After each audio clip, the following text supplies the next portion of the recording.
Mr. Elvin, I believe that the Newcastle to Sydney run, as far as Masling's are concerned, has been their busiest operation. That's very true, and their most successful one. Well, now, in spite of this, it's closing, or the whole operation is closing on Friday. This is true. This was announced by the receiver yesterday, but we have an assurance that another airline will be granted a licence to fill the vacancy left by Masling. Do we have any idea which airline this will be? No, all I can say is that there are 4 airlines, to my knowledge, who have applied for the licence, and I have an assurance after speaking to Mr Morris's secretary today. That's the Transport Minister. Yes, that the Commissioner for Motor Transport will make an appointment from those applicants, we hope, before the weekend. Do you know the applicants? Yes, to my knowledge, TAA, Airlines of New South Wales, which are the Ansett subsidiary airline in New South Wales, and Nationwide, also an airline, Central Australian Aviation. And you, as a travel manager, have you been happy with the service that Masling's provided? Very. It's a pity that they've folded. It is a great pity, and because they certainly tried hard.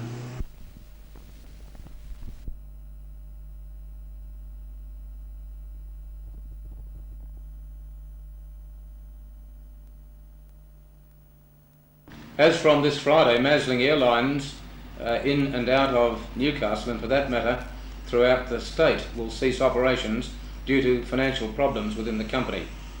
Here to tell us a little of their problems is the Australian Travel Manager for Jay's Travel Service, Mr Edgar Elvin. Mr Elvin, what was the problem, the real problem with Masling's? Well, there are many things, I think, which have contributed to this. It's hard to put your finger on any one thing, but perhaps Masling are the victims of expansion of third level services too rapidly. This has not only happened to Masling, it's happened to many others. And incidentally, they were the biggest third level operator in Australia.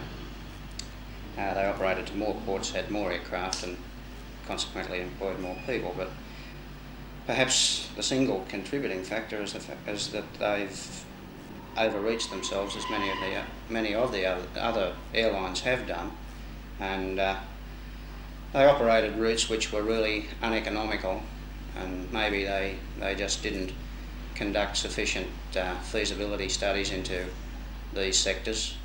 They grew up much too quickly, I think. The service that operated between Newcastle and Sydney was, in fact, or has been proven to be the only service which has really been a profitable service within their network. Some of the others may have been borderline, but they would never have made a great deal of money, and I'd say 9 out of 10 of them, they would have had to show a loss on them at the fares at which they operated. They did a good job in really the service that they operated to people, but perhaps there was too much of this, and they just weren't getting enough, they weren't getting high enough fares for the sectors over which they were operating. Mr Albans, where does this leave the people of Newcastle as far as the service is concerned? Well, basically, I'm fairly certain in saying this that it's going to leave them, they won't be any worse off. Somebody else will operate the service. I've been very hopeful that I'd find out today who was going to operate, but I have an assurance from Mr Morris that... That's the Transport Minister? Yes, Mr Morris, that the Commissioner for Motor Transport will announce a replacement service from one of the, I believe, 4 airline companies who have applied for this. Before the demise of the Masling company, there were moves afoot to get some sort of a subsidy from the government. Do you think that perhaps if this had borne fruit, Masling would still be operating, and would this be a good thing generally? I'm not certain that that was ever really true. I think it was these were rumours, but maybe if the government had subsidised them, there would have been a little investigation into some of the services which ultimately have brought about their downfall, and perhaps this could have been averted. As things stand, there are certain airlines that are subsidised by the government now. That's very true. Well, the very service that TAA operates in and out of Newcastle, I think I'm pretty safe in saying that has been government subsidised for many years. and that's one service out, one service in each day, and it's been like that for, well, it must be almost 30 years. I suppose there are reasons, but on the surface it does appear a little unfair, doesn't it? Yes, I'd say so, I'd agree with that. And it's unfair to the people of Newcastle, I think, when you consider that, well, take Tasmania, they have numerous air services conducted daily by both ANZIT and TAA, and, well, there aren't as many people in Tasmania as there are in Newcastle.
Dave, I noticed that the Lord Mayor of the Gold Coast has said he's thinking of implementing a system whereby beach inspectors are authorised to impose fines of some sort on people who are not doing the right thing when it comes to bathing. Yes. What do you think of that? I've seen this, and I've read of it and heard of it, and There have been several drownings there this year, and I think he stressed that this will have to happen, and I think there's been a drowning since he stressed this measure. And well, if people are going to continue to, it is an offence, and if people are going to continually bathe away from these areas and safe areas and ignore our directions, well, I think it should come in too. Would you like to see the system imposed here in Newcastle? The way things are going, it could be that it will have to be imposed because this is not this is going to safeguard the people and certainly save us from having to go and stick our necks out further than what we are already doing. Now, I believe you said it is an offence. There is a bylaw that covers this. There is a bylaw that says you should bathe in the area prescribed by an inspector, all lifesavers, and you should more or less stick to his directions and what have you in that manner. You know. Do you know anything of the penalties that could be imposed? I think at the moment it would be just they are slight. I don't think. I think we would prosecute the person by taking their names and then forwarding it on through council, and then it would be up to council to do something about it. Well, Dave, do you think that if this campaign was stepped up, do you think it would have any significant effect on the number of rescues? You say they've tripled. Do you think by imposing the penalty it would perhaps reduce the work of the lifesaver? Well, it's our rescues in our general life-saving in our more or less confined areas where the more congested part of the beach where we have the flagged areas, we're trying to stamp out people from bathing in these other areas because generally they're not safe, and if we have to leave our confined areas and put the people that are doing the right thing into jeopardy, then I think that we'll have to do something very strong to stop this practice. Now, I understand the main trouble is that a beginner or an ordinary housewife, or say an ordinary fellow on his day off, can't really read the beach as you fellows can. Well, it takes quite a lot of experience and many years to gain the knowledge to be able to detect the many hazards that confront us in the surf. And certainly a person who hasn't had this experience and just comes up for a swim, they can wander into a dangerous area and next minute be swept out to sea, and for their little swim for the day, it could be their last one.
The Premier, Mr Askin, has announced that one of the major planks in the Liberal Party's platform at the coming elections will be additional aid to non-state schools.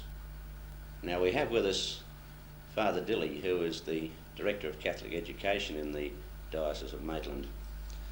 Father Dilly, let's assume that you've got no more government aid than what you're getting now. What would the position be as far as the schools are concerned? Well, it would become very, very difficult indeed financially on account of these increases in teachers' salaries, the 6% national wage increase, the 14% increase in teachers' salaries, which also affects our teachers, will mean in this diocese that we have to find at least $100,000 additional for salary costs alone. I take it you mean lay preachers, pure and simple. The lay teachers are our main single operational cost. This is the biggest cost of all. What proportion would you have?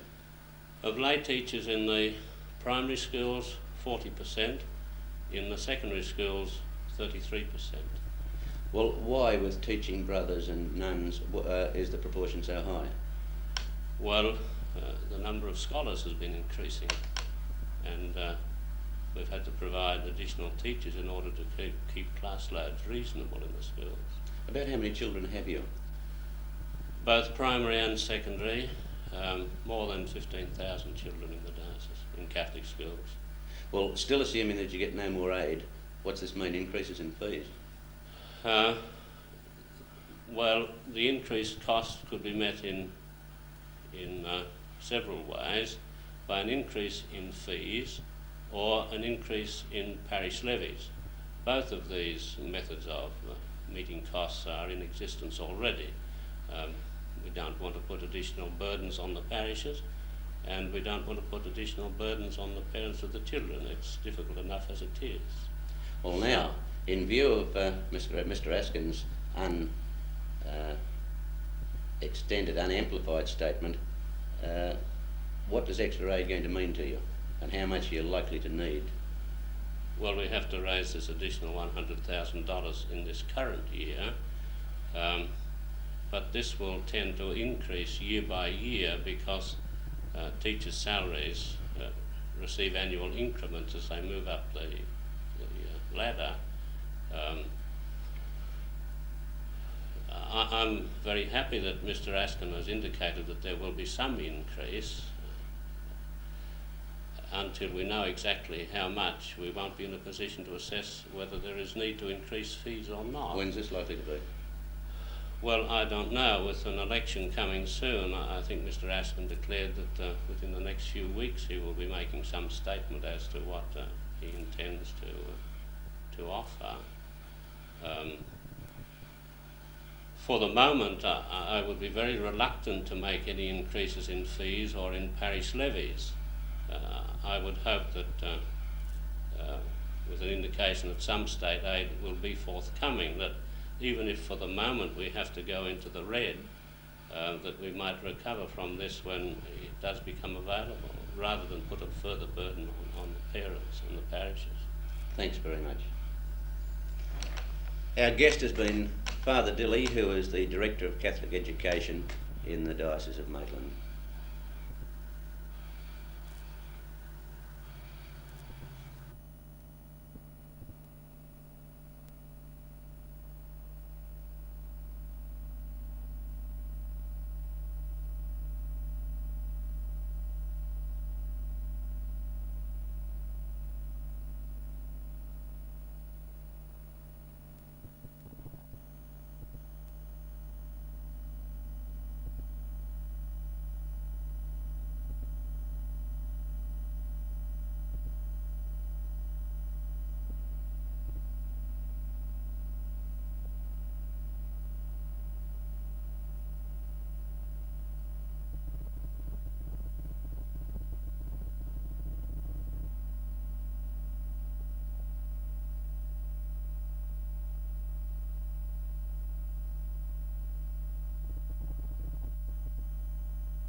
Channel 3's special guest tonight is the MCC captain, Ray Illingworth. How are you, Ray? Very well, thank you, Neil. And from the Newcastle people, congratulations on winning the Test match. Thank you.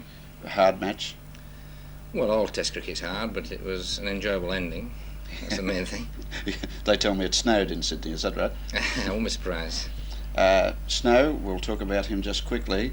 Is he playing in the game up here? No, he's not playing this game. We've got to keep him stoked up for the Test matches, I'm afraid. Well, we'll come back to the Test match then. This game that you're playing against Northern New South Wales, will it be a test for some of the players that are picked in regard to being picked for the being played in Western Australia? Yes, I think at the Test match particularly, they did very well in Perth, and I should think it's a place that Test cricket's come to stay. You've travelled to Newcastle before on your tours to Australia. How do you find the Newcastle wicket? Well, it's 8 years ago since I was here, and I can't really remember what it was like. I remember they had quite a good beach here. I had an idea on the beach last time. Ray, you'll be playing in the game. Yes, that's right. And have you any idea of the rest of the team at this stage? Yes, there are. Well, I can give you the 5 who are not playing. That's probably easier. There's Ken Shuttleworth, John Snow, Jeff Boycott, Alan Knott and Basil D'Oliveira. Those are the 5 not playing. And one of those will be 12th man? Well, we'll arrange this as the day goes on. I'm sure most of the people of Newcastle will be happy to see the MCC here, and I'm sure that you're going to put on some fireworks. Well, we hope so anyway. This Dow game that seems to be creeping into cricket, do you use it in these matches, these 3-day matches, or are we going to see something like the one-day match that you played in Melbourne? Well, I think you can get happy medium. It's obviously in a 3-day match you need to push on quicker, and we hope to be able to push it along. I've not seen the strength of the opposition. A lot depends sometimes how well the bowlers bowl, as to how well you bat. We have a former Australian fast bowler playing with the Northern New South Wales side. That's Graham Calling. Oh yes, I remember him, yes. Well, Graham's still a force to be reckoned with, but not as fast as formerly. The new fast bowlers that you've brought out, Lever and Willis, have they performed to expectations so far? I think so, yes. Peter Lever didn't strike too good form early on, but this last 3 weeks he's bowled very well indeed. And I think Bob Willis is learning all the time, which is the main thing of him being here. And of the batsmen, the big batsman naturally is Boycott, but of your newer players, are they showing promise? Well, I think probably the most successful batsman really has been Brian Luckhurst, who's only just started playing Test cricket, and Brian's had a very good tour indeed. Also as John Edrich and Jeff. I think mainly the first 3 have batted well because they've had more opportunities. People in the middle of the order like Colin and Keith Fletcher and Basil haven't quite the opportunities to bat, but they've all played good innings somewhere along the line. And the coming test in Melbourne, I suppose that you've got to win this one to really clinch it, or else Australia's got to try and win 2, which makes it very hard for them. Would you be after a win? Yes, I don't think with 3 Test matches left that you can sit back and be content. No, we shall play it as a normal game of cricket and try and win it. Well, Ray, we're very pleased to see you in Newcastle. We hope that your MCC team enjoys itself, and we're looking forward to a big game at the #1 sports ground. Thank you, Neil.